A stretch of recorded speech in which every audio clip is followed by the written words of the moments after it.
এবার পহেলা বৈশাখ পরিবারের সাথে উদযাপন করলো ঢালিউড কুইন অপু বিশ্বাস।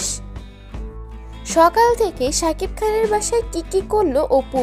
প্রিয় ভিউয়ার্স, এ বিষয়ে বিস্তারিত জানতে সম্পূর্ণ ভিডিওটি না টেনে দেখতে থাকুন। সম্প্রতি অপু বিশ্বাস সারাদিন ব্যস্ত থেকে কিছুক্ষণ আগে তার ছেলের সাথে কিছু মুহূর্তের ছবি শেয়ার করেছে সামাজিক যোগাযোগ মাধ্যমে। ছবিগুলোতে বেশ সুন্দর লাগছিল অপু বিশ্বাস এবং জয়কে, কিন্তু অপু বিশ্বাস কোনো দর্শনীয় স্থানে গিয়ে ছবিগুলো তোলেনি।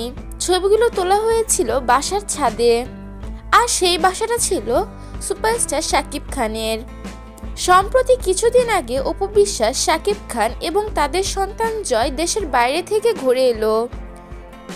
তারপর দেশে এসেও অপু বিশ্বাস শাকিব খানের বাড়িতেই উঠেছে, পারিবারিক সূত্রে জানা গিয়েছে।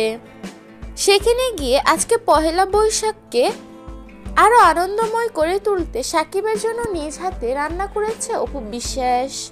শাকিবের সব পছন্দের খাবারগুলো রেঁধেছে অপু।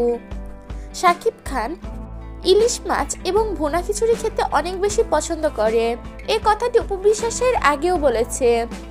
এবার শাকিব খানের জন্য দুপুরে ভুনা খিচুড়ি এবং ইলিশ মাছ রেঁধেছিল অপু। প্রিয় ভিউয়ার্স, এই বিষয়ে আপনাদের কি মতামত তা জানিয়ে দিবেন আমাদের কমেন্ট বক্সে।